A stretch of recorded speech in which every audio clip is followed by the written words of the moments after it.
Bonjour, à l'occasion de la Journée internationale de l'éducation, et dans ce contexte, j'en profite pour parler de la fondation de l'ASBM, qui elle aussi milite pour la cause de l'éducation à Maurice. Fondé en 2010, le département CSA de cet organisme avait mission principale l'élimination de la pauvreté à travers l'éducation comme outil principal, que ce soit au niveau académique ou au niveau sociétal.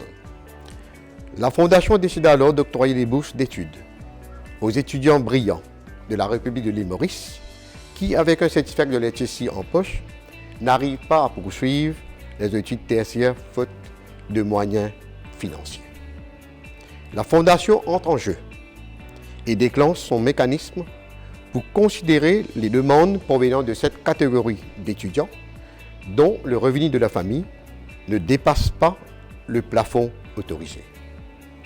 À l'heure que je vous adresse, au seuil de ses 11 ans d'existence, la CSA, à travers la Fondation, a déjà octroyé 2600 bourses.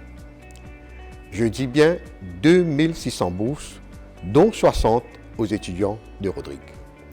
Au préalable, l'étudiant en question doit sécuriser une place à plein temps dans une institution tertiaire reconnue par le Higher Education Commission ou pour des cours pré-professionnels dispensés au MITD.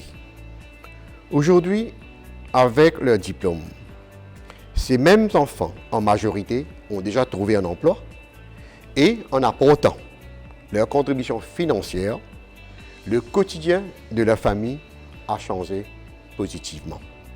Voilà notre mission. Mais pour bien mener notre sacrée mission, un budget oblige. Et là, je remercie l'ASBM pour bienveillamment mettre à notre disposition le CSA provenant des entités de l'ASBM et les soutiens indéfectibles du président de l'ASBM Holding. Je tiens aussi à saluer l'équipe de la Fondation, dont les conseillers, l'équipe du CSA et la firme d'Itos pour leurs précieuses contributions. Je termine en citant de devise « Aider pour le meilleur en promouvant l'éducation ». Merci.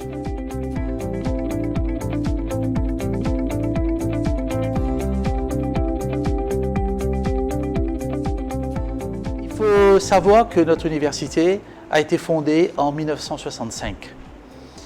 C'était un Provisional Act au niveau du Parlement et l'université a commencé ses cours déjà en 1966 et a été inaugurée officiellement en 1972 par la reine Elisabeth. En 1971, nous avions déjà notre premier cohorte d'étudiants diplômés.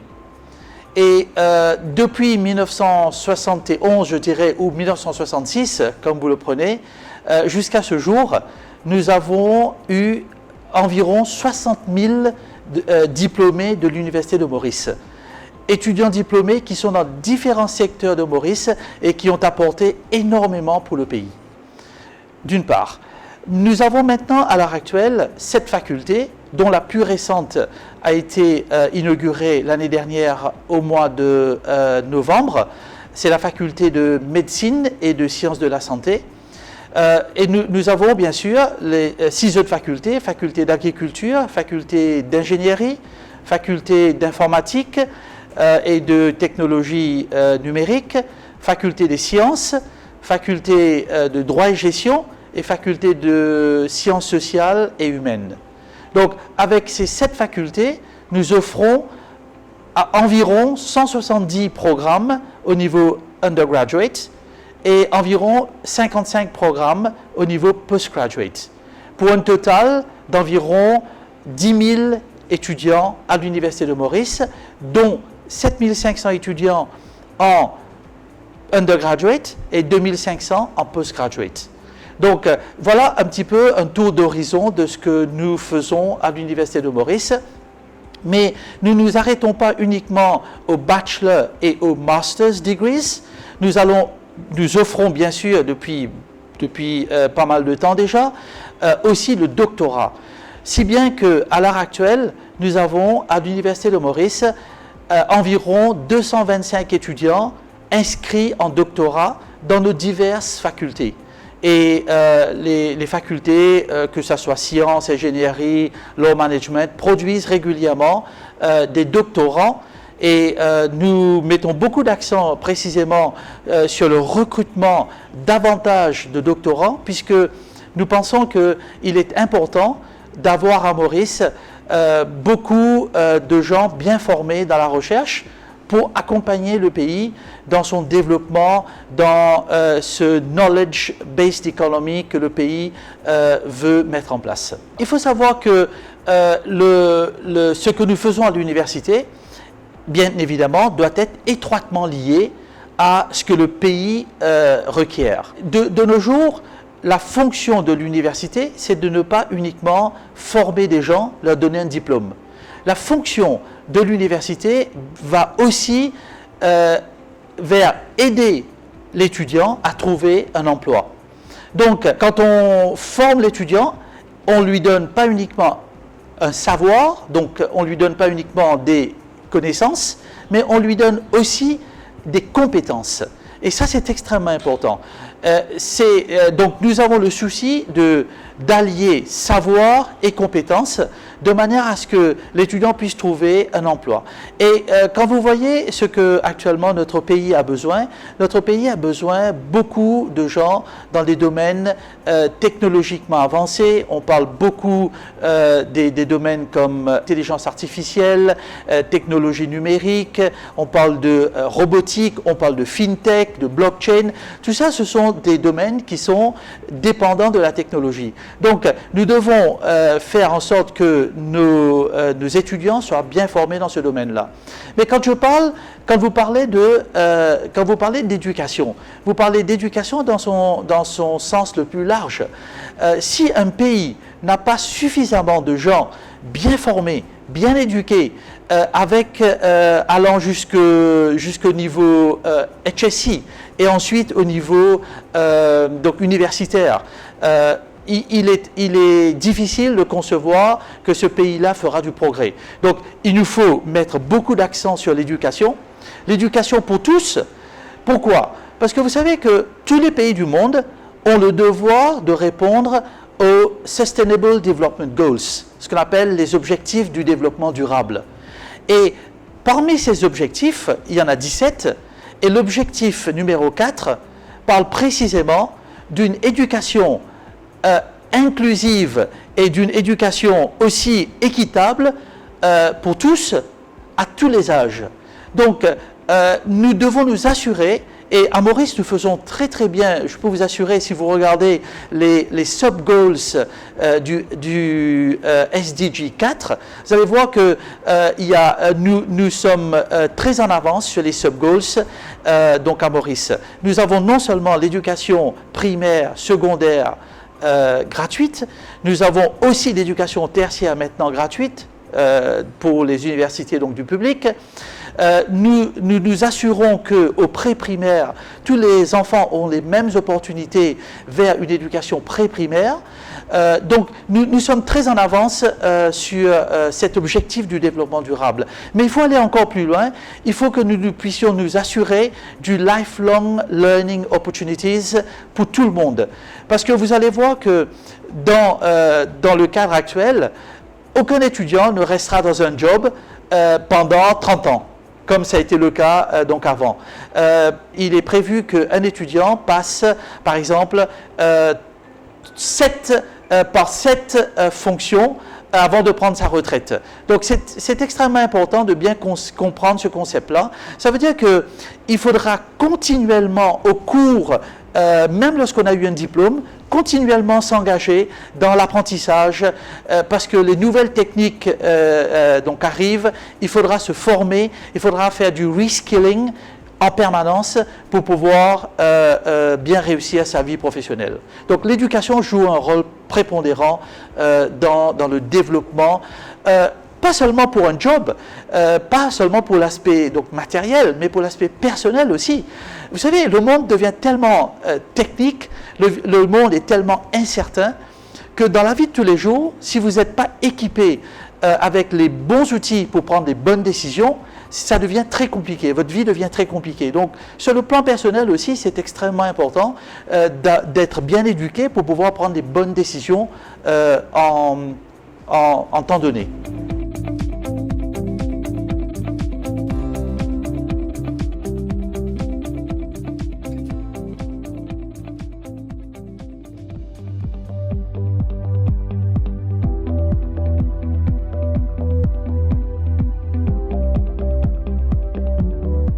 MCCI Business School a lancé ses opérations en 1983.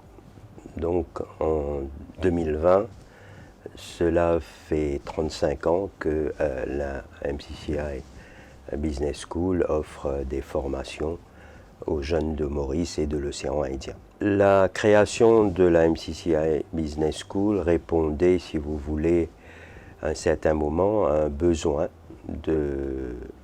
des entreprises mauriciennes d'avoir des techniciens informatiques. C'était dans les années 80, c'était à l'époque de ce qu'on avait appelé la première phase du développement économique de l'île Maurice. Donc la Chambre de commerce, qui elle-même a plus de 175 ans, décidait alors de proposer des formations en informatique. Nous avions commencé dans un petit bureau à Port-Louis et nous avons ensuite bougé vers Quatre-Bornes pour finalement venir à Eben. Nous avons commencé par des formations en informatique avec l'aide des autorités françaises. Donc, ce qui nous a permis d'offrir dès le départ des diplômes reconnus, des diplômes d'État français aux jeunes Mauriciens. Donc, le BTS est un diplôme d'une durée de 2 ans. Alors, ce qui fait que certains de nos étudiants, après ce diplôme, donc, souhaitaient poursuivre leurs études, ce qui fait que la MCCI Business School a essayé donc de mettre en place des partenariats avec des universités étrangères. Nous avons ainsi signé un certain nombre d'accords avec des universités françaises qui nous permettent aujourd'hui d'offrir des formations, soit du HSI ou Bac plus 2 à ce qu'on appelle HSI Bac plus 5. Donc vous pouvez, en restant à Maurice, faire des études jusqu'au master et surtout être certain d'obtenir à la fin un diplôme reconnu, un diplôme européen qui est reconnu internationalement. Donc ça c'est le gros avantage des formations de la MCCI. Nous avons par ailleurs également développé le modèle de l'alternance. L'alternance permet à un jeune donc de suivre des études et de travailler en même temps. Et nous sommes heureux aujourd'hui de dire que depuis 3-4 ans que nous avons lancé ce modèle, nous avons formé plus de 500 jeunes qui ont été sponsorisés par des entreprises et qui à la fin de leur diplôme ont trouvé un emploi. Donc il faut dire aussi que ce modèle de l'alternance bénéficie d'une subvention de l'État mauricien, notamment du ministère du Travail à travers le Dual Training Programme. Aujourd'hui donc la MCCI est un acteur quand même assez important du paysage éducatif tertiaire à Maurice. Et nous voulons pour notre part continuer à miser sur la qualité des formations, qui est à notre avis essentielle, et surtout la reconnaissance des diplômes, parce que nous considérons qu'aujourd'hui, avec la globalisation, il est très important que les diplômes puissent être reconnus donc, à travers le monde. L'importance de l'éducation, je pense aujourd'hui, ne souffre d'aucune contestation. D'ailleurs, vous avez peut-être vu à votre arrivée que nous avons fait nôtre la phrase de Nelson Mandela, à savoir que « Education is the most powerful weapon which you can use to change the world ». Je crois qu'à Maurice, nous sommes bien placés pour connaître l'importance de l'éducation. Nous sommes nous-mêmes peut-être les témoins de l'importance que nos grands-parents et nos parents ont accordée à l'éducation, qui nous ont permis à tous, nous, les nouvelles générations, à connaître une certaine mobilité sociale. De plus, je crois que l'État mauricien a très vite compris que l'éducation devait être un élément essentiel du développement économique. Et c'est vrai que les autorités ont accordé une très grande importance à l'éducation pour une simple et bonne raison que Maurice, comme vous le savez, n'a pas de ressources naturelles. Donc notre seule ressource, c'est bien entendu les ressources humaines. Et je pense que le progrès que le pays a connu est en grande partie dû à l'importance accordée à l'éducation et aussi au fait que nous avons pu avoir des ressources qualifiées. Quand je dis éducation, je pense qu'il ne faut pas limiter l'éducation au secteur académique. Je crois qu'aujourd'hui, peut-être plus que jamais, nous devons à Maurice consacrer une très grande attention à la formation professionnelle. Je crois, comme tout pays, Maurice a besoin d'artisans, a besoin de personnes qualifiées pour des métiers. Et c'est d'ailleurs pour cette raison que la MCCI Business School, nous avons signé un accord avec la Chambre des métiers et de l'artisanat de la Réunion.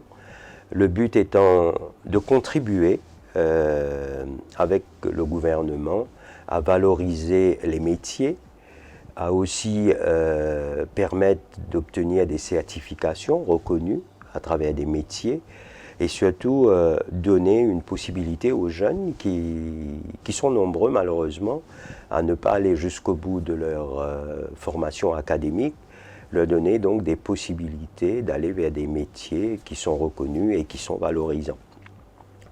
Donc je crois que Maurice, il est essentiel aujourd'hui pour nous de continuer à donner une grande importance à l'éducation.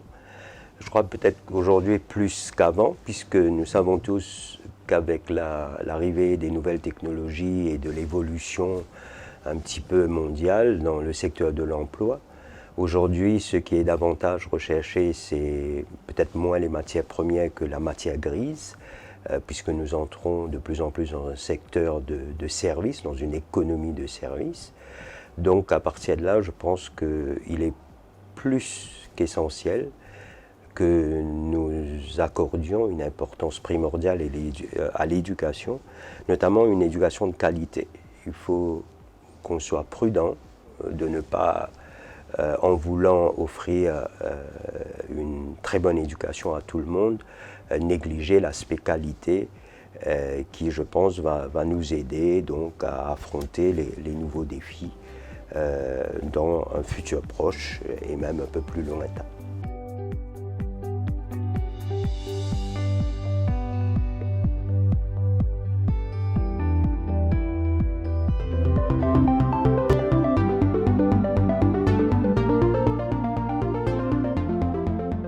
Le MITD est en opération depuis 2009.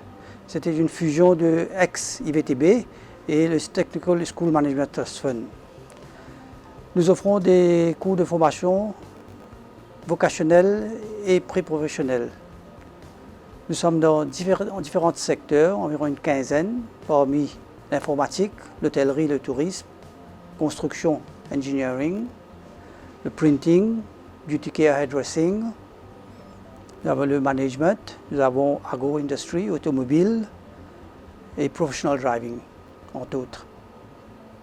Les cours que nous offrons sont de différents niveaux. Ça commence à partir du niveau 2 jusqu'au niveau 6 sur le National Qualification Framework. Les cours sont destinés aux school leavers qui terminent la forme 3, et pour les élèves de la forme 5 aussi, et aussi pour les élèves qui ont terminé le HSI. Les cours de forme pour ceux qui sont compléter la forme 3, ce sont les cours de NC2, NC3, tandis que pour ceux qui ont terminé ou ont suivi la forme 5, c'est un cours de NC4, NC5, et pour les cours de diplôme, c'est ceux qui ont suivi la HSI. Pour nos cours de formation, nous avons plusieurs collaborations avec des institutions à l'extérieur. Par exemple, nous avons un accord avec l'Université d'Angers et lycée Saint-Quentin en Yvelines pour le cours de Diploma in Tourism Management à l'école hôtelière. Nous avons aussi des accords pour les stages à l'étranger avec la Principauté de Monaco.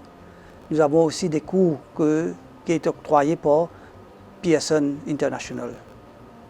Et nous travaillons aussi en étroite collaboration avec d'autres institutions, par exemple le ITI de Singapour, le Polytechnique de Singapour, nous travaillons en collaboration. Nous avons aussi un accord avec l'Académie de la Réunion pour la formation de nos formateurs. C'est reconnu internationalement que pour sortir de la pauvreté, on a besoin d'être éduqué et avoir une formation. Aujourd'hui, si on n'a pas cette éducation, c'est difficile d'avoir un emploi. Alors la formation, surtout la formation professionnelle, aide les jeunes à acquérir les compétences nécessaires pour pouvoir aller dans le monde du travail. Aujourd'hui, avec toute la nouvelle technologie que nous avons dans tous les différents métiers, c'est indispensable que quelqu'un ait cette éducation de base et puis ils viennent dans une sorte de formation pour avoir les compétences nécessaires pour faire face au monde du travail.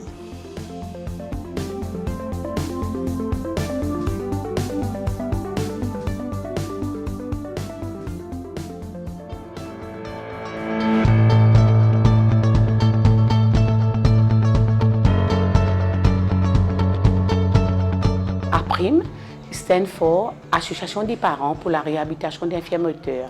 Ça existe depuis 33 ans, bientôt 34e année, cette année-ci. Et on avait commencé dans une petite chambre avec 6 élèves. Je suis membre fondatrice. Et ça fait, on avait 6 élèves, on avait commencé à 6 élèves. Et puis de bouche à oreille, on a bougé de Edouard 7 dans une petite chambre jusqu'à une maison qu'on a convertie en une école.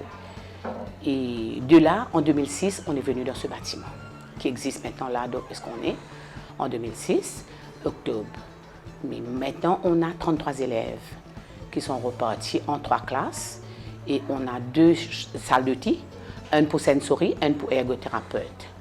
On a 5 profs, on a 2 physios et on a 4 outils. 4 outils, dedans on a un physio et on a 2 chœurs, 2 chauffeurs et un jardinier, un musicien. Alors, les enfants, comme je vous dis, ils sont là de lundi à vendredi, de 9h30 à 2h30. Pour moi, comme je suis maman d'une fille de presque 39 ans, je vois que l'éducation est très importante dans tous les niveaux. Malgré les enfants sont, entre guillemets, normaux ou pas normaux, mais si un enfant a accès à l'éducation, c'est la clé de sa vie. Je pense que c'est très, très important. Alors, comme nous, on est dans le domaine d'handicap, on a vu que petit à petit, on a pu intégrer les enfants, vous savez, les amis, comme si les enfants restent presque plus ou moins à la maison. En venant ici, on a créé une petite famille. Les parents, le staff et les enfants, on a une petite famille à la prime. Alors, pour vous dire, pour nous, l'éducation, on fait un peu adapté aux enfants. On ne peut pas dire que j'ai fait la première, la seconde ou la CPE comme on fait maintenant, mais j'adapte ce que je peux faire aux enfants. Ils sont de 2 à 43 ans. Alors, j'essaie de les faire vivre. Mais pour nous, l'éducation, c'est un peu de tout genre. On fait un peu les sorties, on fait des sorties extérieures, on fait comme on va à la plage, on fait un peu de tout comme tout le monde qui participe. Mais étant un peu remarquable qu'on fait des sorties, mais pour nous, l'éducation, ça doit se faire autrement. Pourquoi je vous le dis? Parce qu'il y a des barrières. Il y a des barrières, parce que les gens sont curieux. Surtout quand nos enfants font des sorties, ça nous embarrasse un petit peu, pour voir que l'éducation des autres personnes, ça n'a pas été fait. On était un peu visés, on était un peu questionnés. Pourtant, ces enfants-là existent depuis 81, année des handicapés décrétée. Je pense que l'éducation est déjà faite pour côté handicap, ou même dans les écoles. Mais je pense que, voilà, côté, on a développé. On a été bien innové. Je pense dans les écoles primaires, secondaires, tertiaires, même pour les handicapés. Les Sense School, c'était longtemps, on était un des care centers. Et puis, l'éducation n'était pas pris en considération pour nous. Mais comme après quelques années, on a pu avoir les enfants très intellectuels, on a essayé d'être ensemble avec le Sense School.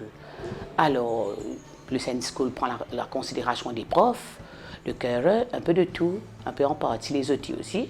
Mais ça a été innové, comme je vous dis, parce que les enfants qui peuvent aller à l'école primaire, ils ont commencé chez nous. Ils ont commencé chez nous un peu de daycare, un peu kindergarten. Là, on prépare 2 enfants qui vont entrer à l'école primaire en juin. On prépare 2 enfants de 5 à 7 ans. Mais comme je vous dis, toujours un petit barrière pour que ces enfants-là ont une école vraiment près de chez eux. Il faut toujours sortir comme les gens bien portants, aller une grande distance. Mais je pense qu'il doit avoir une petite considération pour nos enfants. Parce que si un enfant qui sort de Goodlands pour aller à Port-Louis un matin, et le retour, un enfant qui ne s'assied même pas bien, qui n'est même pas positionné dans un fauteuil convenable, l'éducation ne sera pas pour lui un plaisir, un loisir, et sera toujours, il y aura toujours des difficultés. Ce sera toujours pour lui comme si la bête noire. Mais il faut comme si on donne une petite facilité aux enfants qui sont handicapés. Et je ne dis pas pour les enfants normaux, il ne faut pas les protéger. Mais nos enfants demandent de l'affection, de l'amour, d'être entourés, même par les parents, même les gens qui viennent nous voir, même les gens autour.